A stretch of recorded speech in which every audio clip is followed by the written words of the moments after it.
Приходят и уходят поезда, длинные воинские эшелоны. Война.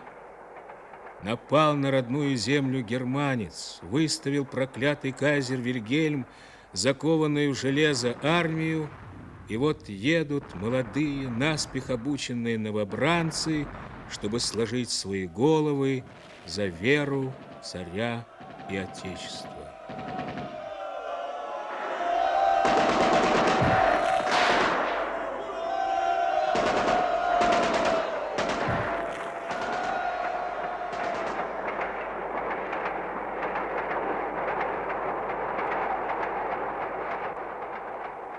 Второй год идет война, а конца ее не видно.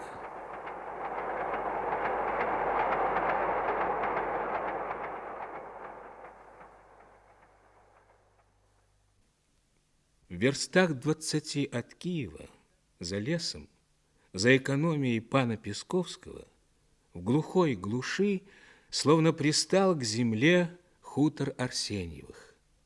Сюда на лето приезжала вся семья, но в эту зиму был арестован Арсеньев, схвачен и увезен для суда в Самару, где еще в 1905 году протекала его революционная деятельность. Его жена Марина уехала туда же, чтобы присутствовать на суде. Старшая их дочь Алина вышла замуж и уехала с мужем на Дальний Восток. И в эту весну на хутор из города переехала только Мышка, их средняя дочь, которая работала в городском госпитале сестрой, и Динка. Перевозил их Ефим Бессмертный, их сосед по хутору. Он и его жена Марьяна крепко сдружились с Арсеньевыми и стали для них как родные. Вечер. Мышка вернулась из госпиталя. Они с Динкой сидят на диване и жадно читают письмо от матери. И вот огромные толпы народа запрудили улицы. Мы ждали самого худшего, но молчаливая грозная толпа рабочих, тесно окружившая здание суда, сделала свое дело. Правительство не решилось вынести смертный приговор, и папу приговорили к 10 годам одиночного заключения с последующей высылкой. Нет! Что же это? 10 лет! У меня просто разрывается сердце. Не плачь, Дина, не плачь, не надо. Тебе хорошо. Ты закалила свое сердце. Я вот смотрю на тебя. У тебя совсем другие глаза. Взгляд холодный, твердый. А ведь я знаю, как ты сейчас переживаешь. А я так не могу. Ой. Да, мне тоже хочется выйти от горя, а нельзя. Надо копить в себе силу и ненависть. Везде подлость. Такая подлость, просто иногда дышать нечем. Да, наверное, я закалилась в каждодневной борьбе с этой подлостью. Хотя борьба, громкое слово. Какой я боец. Ой, Господи, хоть бы Леня скорее приехал.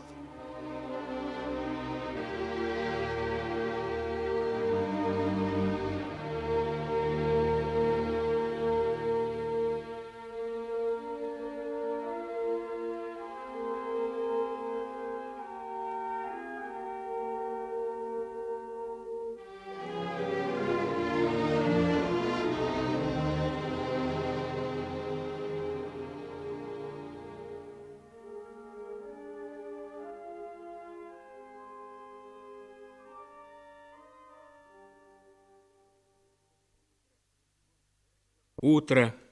Мышка давно уже уехала в город, в свой госпиталь.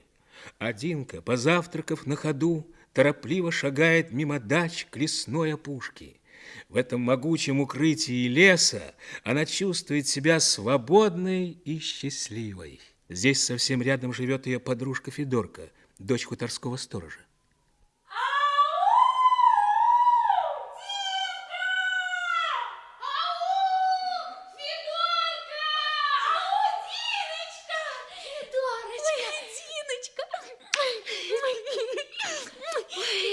Вот и прошла зима, Федорка. Прошла.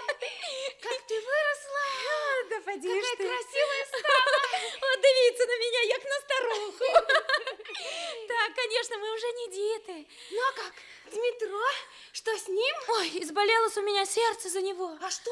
Ой, ну, тут один солдат с госпиталя выписался. Не Чипр его звать. Так он про войну, бог знает чего рассказывает. Погубит тот солдат метро. А при чем тут Дмитро? Да язык у того солдата вредный. Война, говорит простому солдату, як петля на шее. Ну, и все такое. А Дмитро, как наслухался того солдата, так себе и повторяет. За кого нам, говорит, кровь проливать? За царя, да за панскую землю, что нашим потом полита. Надо, говорит, против царя ружья повернуть. Молодец, он все правильно говорит. Ну, так что я кажу, что неправильно? Я ж только то говорю, что если кто услышит, так обоих в тюрьму за такие слова потащут. Вот. Федорка, Ага. скажи, а ты Дмитро очень любишь? Да тю на тебя. Нет, скажи, ну скажи. Ой, да ну то отдельный разговор на свободе как-нибудь. А то почует мат, это весь веник об меня обломает. Ну скажи. Ну, об этом после. Ой, гляди-ка, вон мамка моя на крыльце стоит. Заждалась тебя совсем.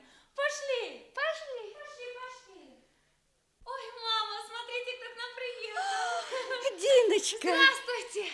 Здравствуйте, тетя Татьяна. Ну, слава богу, приехала наша Диночка. Приехала. Проходите, Диночка, в хату. Проходите. Спасибо.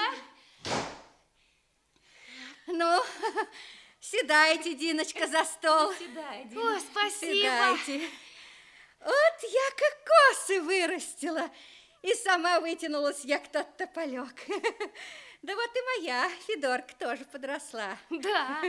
Может быть, скоро пора вас замуж отдавать. Ой, мама. Ой, за кого только отдавать-то? Все хлопцы на войне, а вернуться тоже радости мало. Все хозяйства порушены, скотину кормить нечем. Ох, дожили до какого часу? Нема ни крошки белой муки. Ой, я вон просеяла житнюю, да и слепила вареники. Да погоди, мама, и чего вы такую панику наводите? Накладывайте лучше вареников, Бодинка голодная. Зараз, Доня, зараз. Здравствуйте. Дмитро. Ну, здравствуй, коль пришел. Диночка. Здравствуй, Дмитро. Здравствуйте, Диночка. О, смотрите, яки церемонии. Выросла-то как? Ну, здравствуй. Ну, седай, раз пришел. Ешь вареники. Да, спасибо. Хлеба бери. Да, спасибо, я не голодный, не хочу. А я говорю, ешь. Да чего ты его поневоливаешь? Не хочет человек. Так нет, пристала, как репить. А я кажу, ешь, ешь. Дмитро, ешь, ешь. Ой, вкусные. Ну, что слышно о войне? А что? Солдаты разуты, раздеты, оружия нет, никто воевать не хочет. Да что же ты, Диночка, говоришь? А что? Солдат он человек, призванный на военную службу. Тут хочешь, не хочешь, а свою землю от ворога оборонять надо. А то его земля, панская земля. Вот придет час, когда надо будет отбивать ту землю для себя. Вот тогда и драться будет за что. Ой, божечки. Да кто вам отдаст ту землю-то? Сами возьмем. Ох же ты смутьян. Ну, хватит, маму. Молчите хоть вы, заради бога. Почует кто из экономии, хоть Матюшкины. Всем нам тюрьма будет. Всех в тюрьму не посадишь. А ты молчи, дурень. Ну, ходи. А где Мышкин Вася? На фронте. Давно уже. А мышка, значит, около раненых? Да. Вот добрая душа. Пошли, Господи. Ой, тетя Татьяна, мы с Мышкой вам гостинцы привезли из города. Ой, да чего ты беспокоишься, Диночка? Не такое теперь время, чтобы подарки дарить. Да я только вам, еще Якову музыканту, канифоль для скрипки. Кому? Мама. Якову Ильичу для скрипки. Ой, боже, а я думала, кому это? А вот уже не догадалась бы. А на что он тебе, Диночка? Обыкновенный человек. Да что вы, тетя Татьяна, он же очень хороший человек. А музыкант какой? Играет он еще на свадьбах-то? Какая ему уже свадьба? Молчи, дурень. А какие теперь свадьбы, Диночка? За войну только вон один Павлуха, приказчик пана, женился. Что вы скрываете от меня? Да, оборони Боже, что нам скрывать? Дмитро, Ты опять нос колупаешь. Ой, характер. Никакой самостоятельности хлопцу не дает. А мне без внимания. Ну, извиняйте за беспокойство. Я пошел. Прощавайте пока. Дмитро, подожди, вместе пойдем. Спасибо за вареники. Тебе спасибо, Диночка, что поедала. Пошли, Дмитро. До свидания, тетя Татьяна. До свидания. Дмитро, не играй со мной в прятки. Что вы от меня скрываете? Что случилось с Яковом Ильичем? Говори. Якова нет. Упокойник он. Убили его Матюшкины. Убили! Матюшкины! За что? А кто его знает? Люди говорят по-разному. Кто говорит, дед какие-то деньги оставил Йоське на учение, чтоб, значит, учился он. Дед-то был лесником, вот и накопил. Сказывает, что пронюхали Матюшкины об этом. Вдвоем пришли к Якову в хату и зарубили его. Главное, деньги не нашли, а человека убили. Боже мой, а с Йоськой-то что? А Йоська вернулся домой, а отец около порога лежит, чуть живой. Но успел, видно, сказать Йоське, кто его порубал.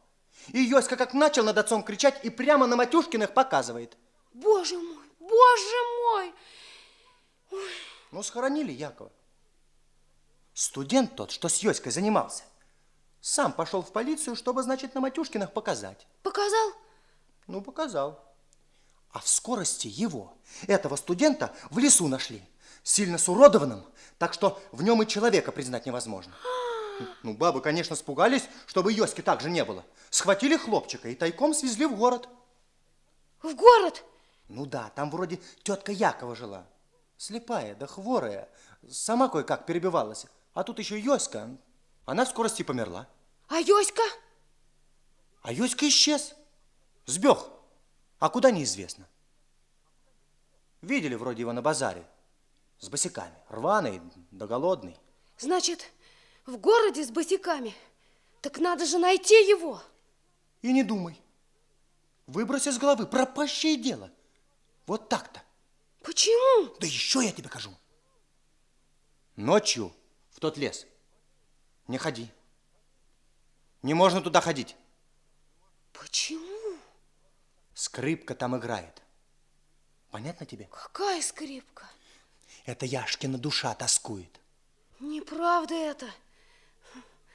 Дураки это все выдумали. Нет, не дураки. Все люди слыхали не раз. Бабы тоже рассказывали. Раз они по грибы пошли хуртом, спозднились сильно. Идут через лес. Вдруг слышат, скрипка играет. Ну, ту песню, которую Яков любил. На сопках Манчжурии. Спугались они и бежать. 7 человек их было. Да я тебе лучше скажу. Матюшкины теперь в лес. Не ногой, на мельницу, и то объездом едут. Поняла, в чем суть? Потому Яшкина душа эта тоскует, убивцев своих ищет. Они и боятся. Вот так-то. Ну, прощай пока. Прощай. Вот уж солнышко садится, а у меня скот в поле. Ну, прощай! Прощай! Убили? А скрипка играет? Выдумки все это. Что же делать, а? Что же мне делать? Якова убили, а Йоська бегает теперь где-то по Киеву голодный вместе с босиками. Я должна спасти Йоську. Ведь если на человека летит поезд, если ему грозит гибель, разве я не бросилась бы спасать его? А Йоське грозит гибель. Я поеду, найду его и возьму к нам. Динка идет по тропинке, что ведет к хате Якова. Хата? Разбитые окна, сорванные из петель двери. Мертвой кучей валяется искалеченная и брошенная около дома мебель. Динка отодвигает половинку двери, груда битых кирпичей преграждает ей путь. Динка шагает через кирпичи и с ужасом смотрит на пол. Она боится увидеть кровь, лужу крови. Но пол засыпанный звездкой, а в хате никого нет. пусто. На хутор Динка приходит уже в сумерках и, набегавшись за день, ложится на кровать и крепко засыпает. Солнце давно заливает комнату, а Динка все спит. Мягкие волосы сестры щекочут ей лицо. Дина! Динка! Проснись, слышь? А то я опять уеду, мы совсем не виделись вчера. Дин, ну проснись, ну. Ой, а это что? Утро, день или вечер? Да утро, утро! Знаешь, сколько ты часов проспала? Надо же было так вчера набегаться. Ну, проснись, проснись. Я должна ехать. Куда ехать? Ой, сейчас же. Ой, я еще сама не знаю, куда. Но я должна. Да проснись же ты, наконец, Динка! У меня сегодня такой трудный день. Да. У тебя стали глаза совсем другие. Глаза? Какие глаза? Ой, вечно у тебя глупости на уме. Ой, как обижен тот судьбой, кто не властен над собой. Откуда ты взяла эти строчки? Ой, это я сама. Мышка. Ну что? Ой, мышка. Вчера я узнала, что этого музыканта Якова, ну помнишь, что играл на скрипке, убили. Как убили? Его убил кулак Матюшкин. Этот подлый негодяй. Мышка, скажи мне, если бы ты шла по лесу, а впереди тебя шел Матюшкин, стреляла бы ты в него или нет? Как стреляла? Из чего стреляла? Ну, предположим, у тебя был бы револьвер. Так я ж совсем не умею стрелять. Ничего, сумела бы, револьвер не винтовка, нажал курок и все. Ну так вот, впереди тебя идет Матюшкин. Выстрелишь ты в него или нет? Впереди меня. Значит, в спину? Нет, в спину я стрелять не буду. Я не могла бы убить в спину. Скажите, пожалуйста, какие интеллигентские штучки. Таких негодяев можно убивать со всех сторон. Ну, хорошо. Пусть он идет тебе навстречу. Так будешь ты стрелять в его кулацкую морду или нет? Я принципиально тебя спрашиваю. Да почему же это я буду ходить с револьвером и перестреливать всех кулаков? Да не всех, а одного. Так это еще хуже. Всех так всех. Так ты раньше хоть одного убей. Да не понимаю, раньше, позже. Вообще, как это я посмею без всякого совета со старшими товарищами устраивать террористические акты? Такие вещи возможны только в случайной перестрелке. Ну или там по заданию. Ладно, заданий у меня нет. Так я этому кулаку Матюшкину устрою такую случайную перестрелку, что он у меня вместо одной получит 10 пуль. Нет, ты просто сумасшедшая. Или дуреха. Вот как была дуреха, так и осталась. А я взрослый человек. Куда ты?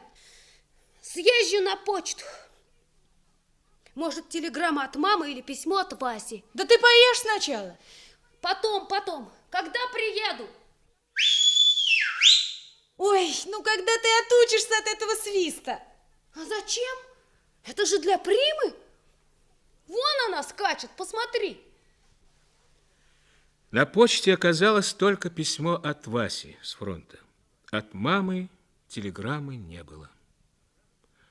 Обратно Динка поехала напрямки через экономию. Динка не любила там ездить. Можно встретить самого хозяина пана Песковского и его приказчика. Они всегда неразлучны. Павло управляет огромным имением пана. Без своего приказчика пан и шагу не ступит. Люди говорят не так пан, как его підпанок. Не хочется Динке ехать через длинный двор экономии, но мышка ждет. Правда, от мамы ничего нет, но Вася хоть жив. Динка ощупывает карман, где хрустит серый треугольничек, пускает Приму легкой рысью и вдруг, подняв глаза, видит на самой дороге пана Песковского и рядом с ним приказчик. Нарвалась-таки. Ой, что мне до них? Поздороваюсь и проеду. Павло, да погляди-ка, кто к нам заехал.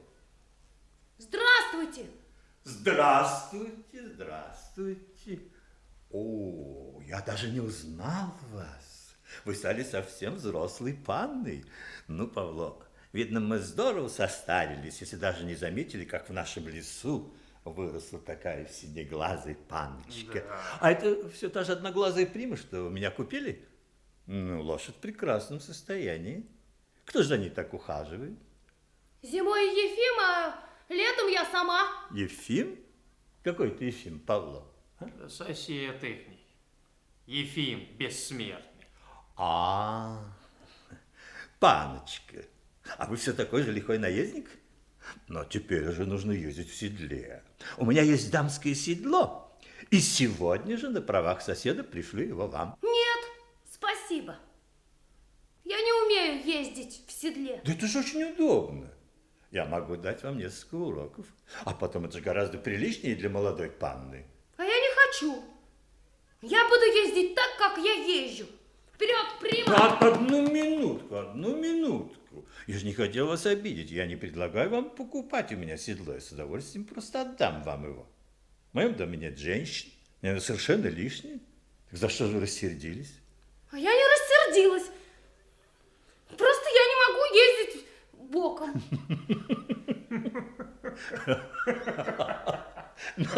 В следующий раз я буду осторожней. А следующего раза не будет. Я не люблю, когда надо мной смеются. Вперед, Да прима! куда же вы? Подождите, панночка. Постойте, Черт бы его побрал с его седлом. Чего он пристал ко мне, этот старый дурак? Ну ничего, я все-таки ему показала, что я взрослый человек. И смеяться над собой не позволю. Вперед, прима! Вперед! Пока Динка завтракала, мышка читала Васино письмо. Читала долго и внимательно. Письмо было написано так, как было заранее условлено, и читать его надо было между строк. Прочитав письмо, мышка быстро собралась и уехала в госпиталь. А Динка решила теперь же, не откладывая, отправиться на поиски Йоськи. На дачной станции народу было мало. Динка влезла в поезд и мрачно села у окна. Она твердо решила обойти все базары, обследовать все ночлежки, расспросить нищих, но найти, непременно найти Йоську. Базар, как огромная карусель, кружился на одном месте.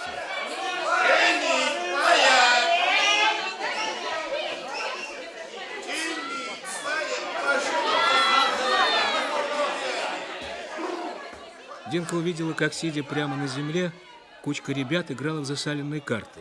Я с короля ходил. Да врешь, гад! Ты что, это мой король? Ты что, не видишь, что это мой король? Не дай, чё пьёт? Я тебе дам, будет, как нет! Неожиданно все стихло.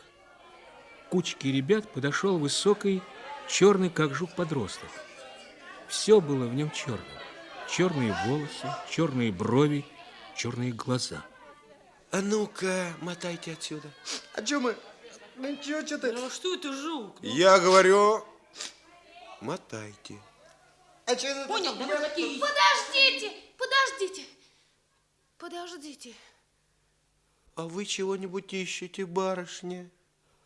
Настоящий босяк. Главарь, наверное. Эй, отойдем в сторонку. Да, далеко. Ну что вы ломаетесь? Пойдемте отсюда. Ну вот сюда. Скажите, пожалуйста, вы босяк? Ну ты, смотри у меня. Спрячь, спрячь. Да спрячь в карман свой кулак. Спрячь. Я такая же, как ты. Мне нужны босяки. Я ищу одного мальчика. Его сманили босяки в свою компанию, понимаешь? Подумаешь, сманили. Зачем он тебе? Я возьму его, буду учить, воспитывать. Он еще маленький, его зовут Йоськой. Что?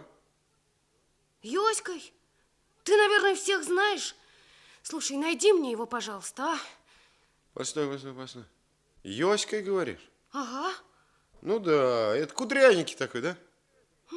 Лет 10 ему. Ну да. Так он это... Он уж помер. Да, убили его. Чего ты? Чего ты ревешь-то, дура? Ну чего ты, ну? Да он кто тебе? Брат, сват? Нет, он мне никто. Никто! Так и не лезь не в свое дело-то! Я поклялась его найти. Да наплевать мне на твои клятвы! Ой, погоди. Я поклялась. Я найду его, живого или мертвого. Говори, где его убили. Послушай, может, ты врешь?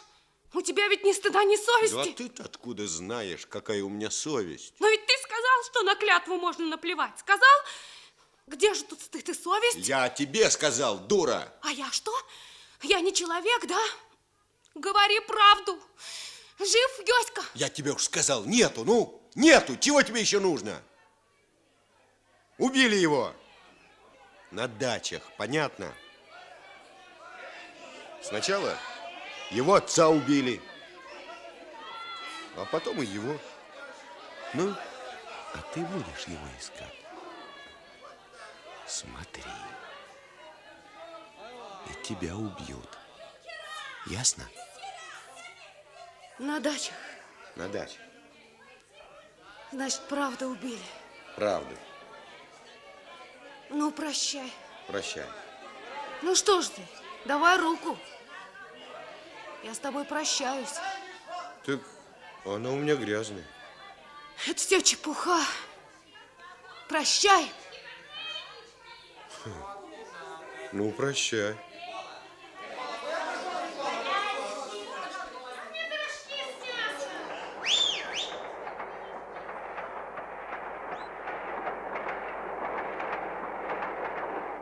Как в смутном сне ехала Динка домой. Стучат однообразно колеса, а в уши лезут страшные слова. Убили его на дачах, на дачах, на дачах.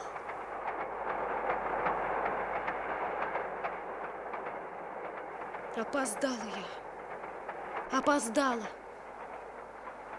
Йоську убили. Сперва Якова, а потом Йоську. За что же Йоську? Мышке ничего не надо говорить.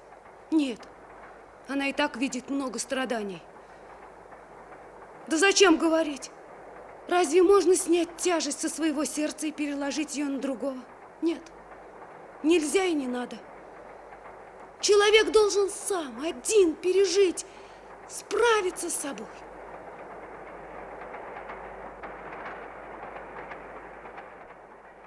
Где ты была, Дина? Я уж стала волноваться. Потом. Ой, я не хочу ни есть, ни пить, только спать. Спать. Укрой меня папиной тужуркой. Да что с тобой? Что случилось? Потом.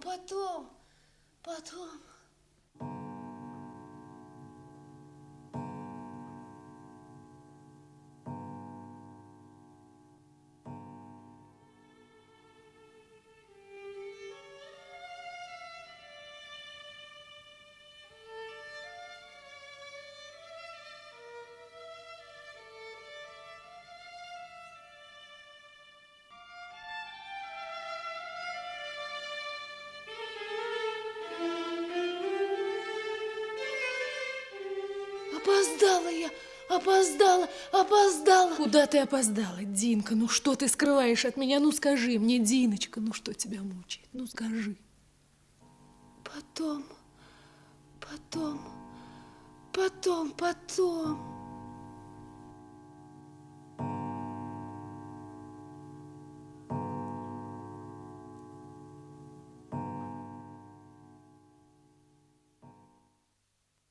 Динка проснулась поздно.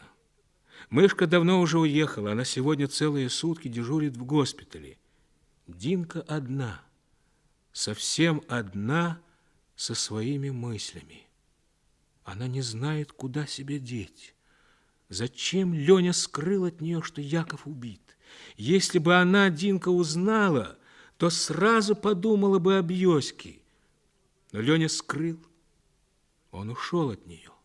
Ушел в лагерь взрослых. Там, где мама, где Вася и даже Мышка. Она не заметила, как это случилось, но взрослые оказались по одну сторону, а она одна-одинешенька по другую. Как это случилось, а? Я росла и не умнела, а они умнели. Я и правда не очень-то умная. У меня всего не хватает. И ума, и знаний, и красоты. Всего-всего. И я ущербный месяц. Ой, Господи, у меня мысли бегут на перегонки. Их нельзя удержать на месте.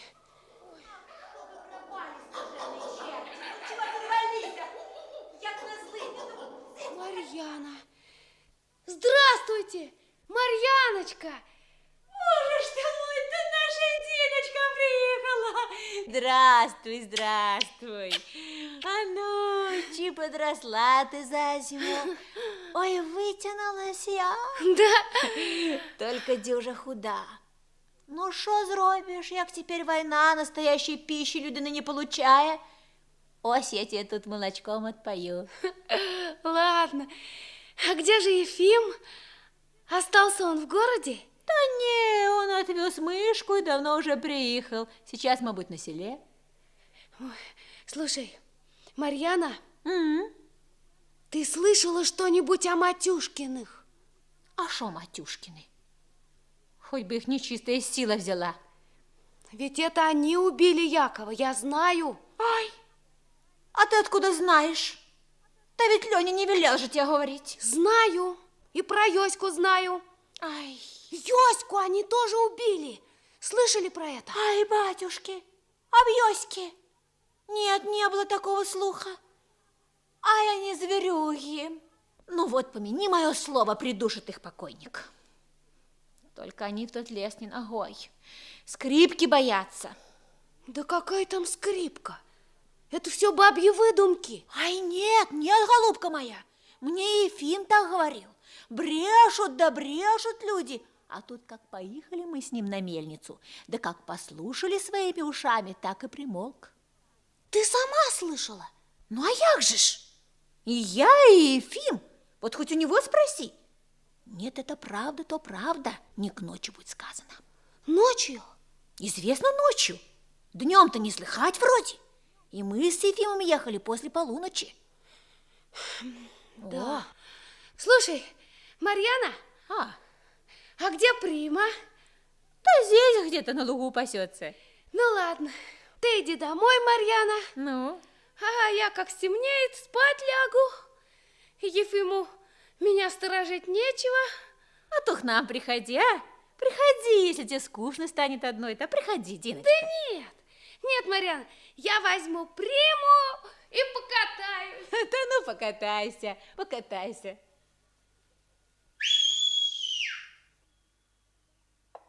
Я должна убедиться, что нет никакой скрипки. Иначе от всех этих разговоров совсем измучаюсь. Темно-то как. Вперед, Прима, вперед! Ой, что это? Филин, наверное. Ой, ты видишь, Прима, какая я глупая? Это же мой лес. С детства знакомый мне лес. Людей тут нет. Матюшкины не пойдут ночью. Они боятся скрипки. Вперед. А где эта скрипка? Все выдумки. Выдумки. Ну да, конечно. Вот и месяц вышел из-за туч. Совсем светло стало. И ни чуточки не страшно. Вперед, Прима. Вперед. Вперед. О! Что это?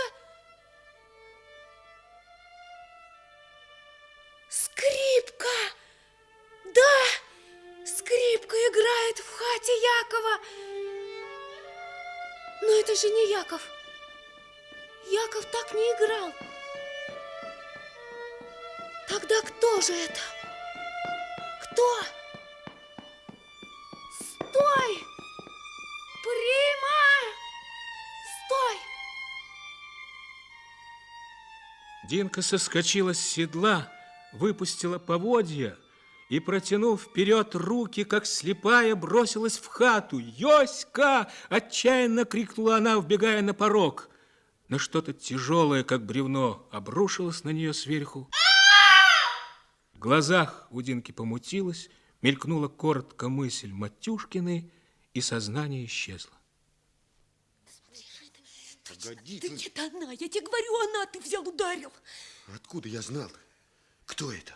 Да меня там торговка убила бы, если б не она меня спасла. Ты ударил зверь ты после этого. Ну, я-то тут при чем? Ну, я вижу, кто-то лезет. Ну, я и ударил. Это мой дом, она ко мне пришла. Да, твой дом, твой дом. А ты-то чей? Тебя кто подобрал? Пошел вон отсюда, покуда цел. Смотри. Ой, пить, пить, пить. Я дам ей пить, цыган. Ага, цыган. Пошли вон отсюда к чертовой бабушке. Я кому говорю?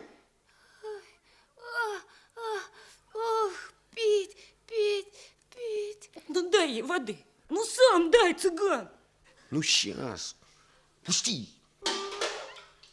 Ах, пить. Ну, погоди, ну, пей, ну. Ой, кончается. Кровь у нее, кровь. Ухо, увидишь Мендрика. Да не пойду, я не пойду. Уйди. Йоська, живой. Йоська, и ты жук, Я? жук. Узнала? Да. Беги, спаси Йоську. Меня убили Матюшкины. Да никто тебя не убил, дура. Матюшкины. Матюшкины. А это кто? Кто? Защитник твой, рваное ухо. Смеется. Рад, что живел-то, а? Рад? Рваное ухо. Помню. Ты сало украл, а торговка тебе ухо порвала. А я тебя спасла. Ой, я помню. Помню, да. А где Йоська? Да здесь, Йоська, здесь. Йоська. Йоська, чего ты боишься? Иди и поздоровайся, я разрешаю. Йоська. Ну вот я, Йоська. Там у крыльца Прима. Приведи ее сюда, скорее, пока не вернулись эти Матюшкины, скорее. Ага, Йоська, стой! Какая еще Прима? Ты кого привела сюда, а? Дурак ты.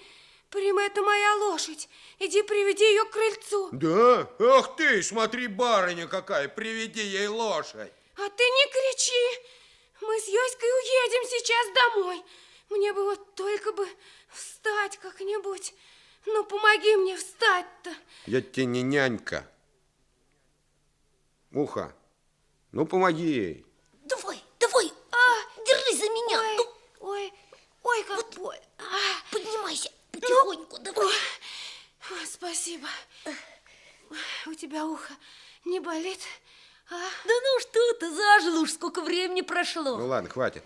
Ухо, отгони лошадь подальше, а то светает, увидеть еще могут. Как отгони? Нам нужно ехать. Пойдем, Йоська, скорей. Да не, я не пойду. Я с цыганом останусь. Что, съела? Ну, убирайся, покуда цела. А если скажешь кому про нас, наведешь на след, тогда прощайся с жизнью, поняла? Так это ты мне голову разбил? Я. За что? Что я тебе сделала, жук? Я тебе не жук, а цыган. И мы здесь по своему делу сидим. И ты нам не товарищ. А слегавишь, пеняй на себя. И про Йоську ты молчи. Люди его скрипки боятся и не лезут сюда, поняла? Я ничего никому не скажу. И сидите, пожалуйста, здесь, как дураки. Но Йоська-то маленький. Ему надо учиться, понимаешь? Его отец хотел, чтобы он учился. А я уже умею читать. А мы с цыганом Матюшкиных убьем. Мы их подстережем и убьем. Матюшкиных?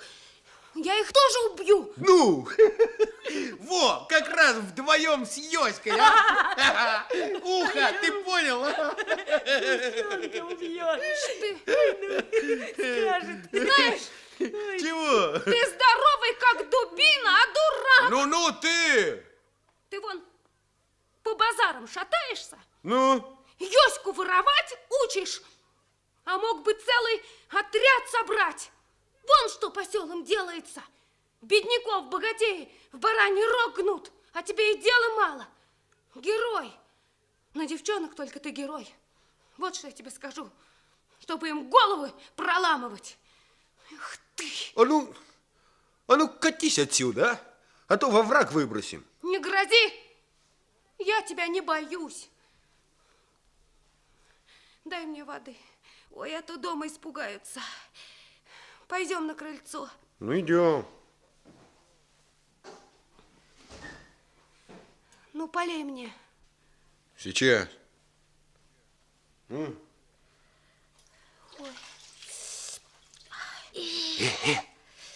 Ты шею смой. Ладно. О, вот так. Ну, хорошо, хватит. Слушай, утереться у нас нечем. Обсохнешь по дороге-то. Да, обсохну. Но я сейчас поеду. Что? Прима? Заждалась? Слушай, это что? Твоя лошадь? Моя. Ты смотри, а? Молодая еще, а глаз слепой. А это ее ветка по глазу хлестнула. Стой, Прима, стой. Стой, стой. Ой, голова болит. Никак и сесть-то не могу. А ты иди вот сюда, с пенькой сядешь. Сейчас. Слезай на пенек-то. Давай. Так. Сейчас. Ну, вот. Не болит? Нет, доеду как-нибудь. Прощайте. Я еще приеду к вам днем. А ты днем-то нас не найдешь. Мы как кроты в земле живем. Где в земле? Это наше дело, где. А ты, если надумаешь, приезжай ночью. Ну уж нет.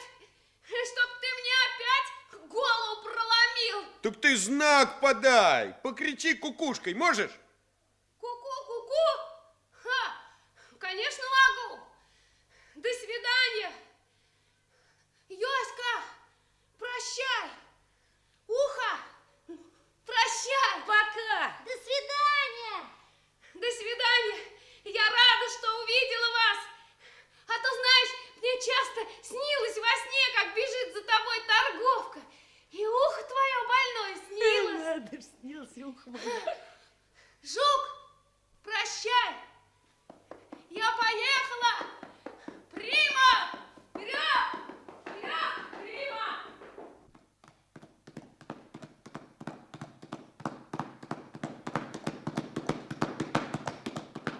Богатырским сном спит Динка.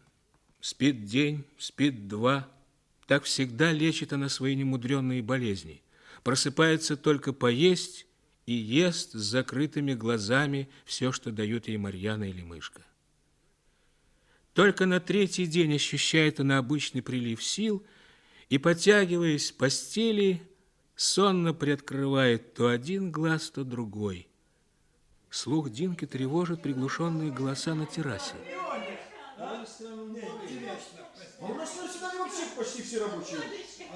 Ой, Леня, это его голос. Леня приехал. Даже не в грамотности. Действительно, в умении разбираться во всем. Леня! Динка! Леня! Ой, Ефим! Марьяна здесь! Да Диночка ж наша проснулась. Ой, проснулась! Ой, Леня, тебя не было целую вечность! Ну, проснулась, куда и сон делся. Смотри, как обрадовалась, Леня увидела. Ну как же, ой, Леня. Ну что, прошла у тебя голова, макака? Прошла? Чепуха. Зажило, как на собаке. Что с тобой было? Кто тебя так? Да никто.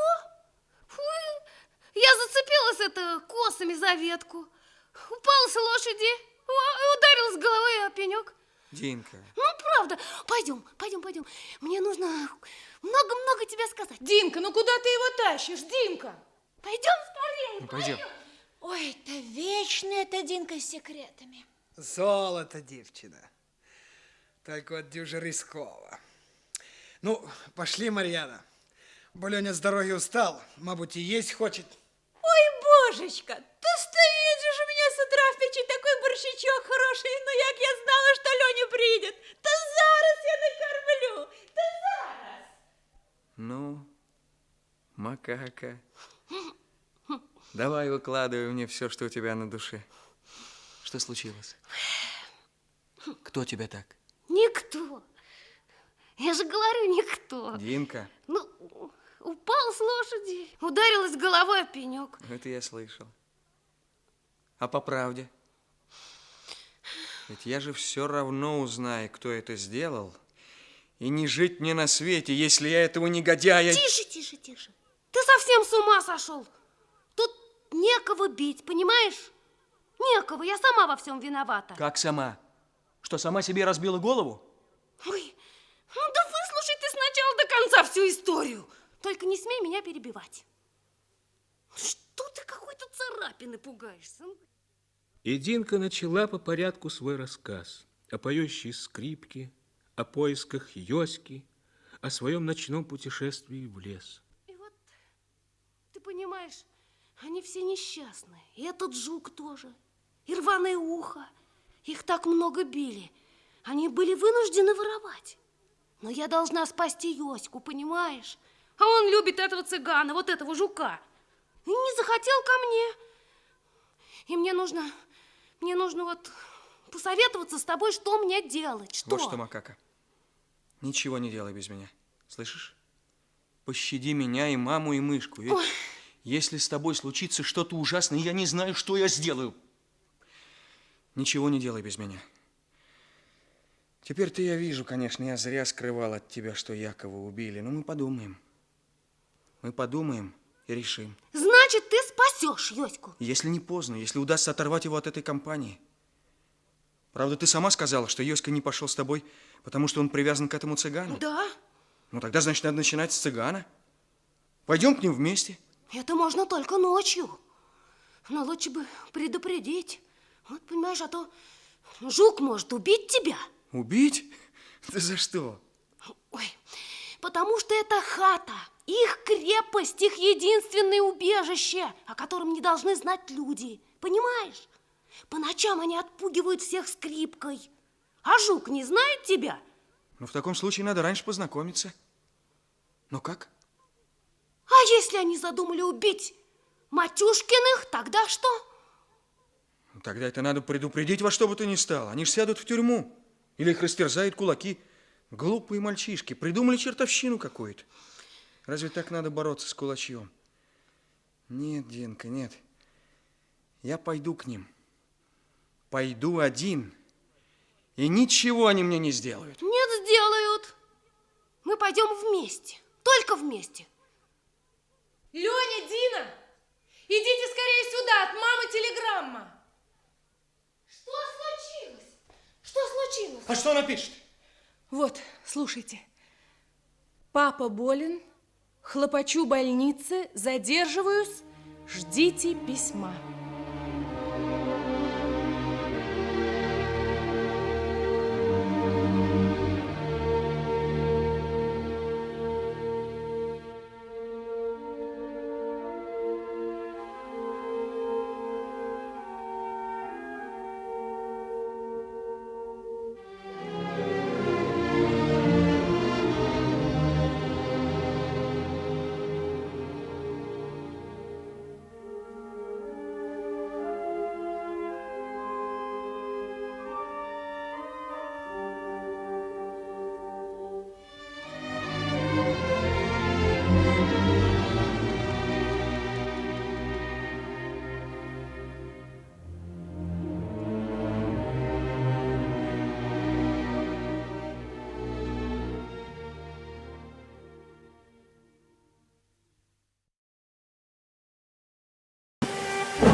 из-за туч блеснула луна, могилы хранят покой. Белеют кресты, это герои спят. Прошлого тени кружатся вновь, о жертвах в полях твердят. Унесемся мыслями в отчий дом, собрались в обществе молодом, и в вальсе кружатся лихие корняты пьянее от чар любви. Сколько не разгадано вещих снов, сколько недосказано нежных слов. А завтра чуть свет увезут офицеров на дальний восточный фронт. Горько плачет, плачет мать родная, плачет молодая жена. Плачут все, как один человек, сварог и судьбу кляня.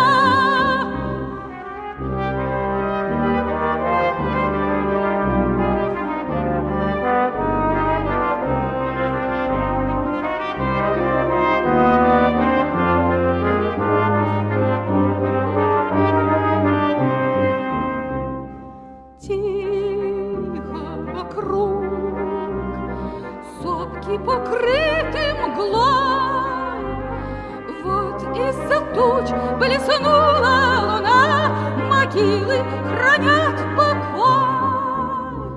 Вы пали за Русь, память о вас не умрет. Так спите, герои русской земли, вас русский прославит народ.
Thank you.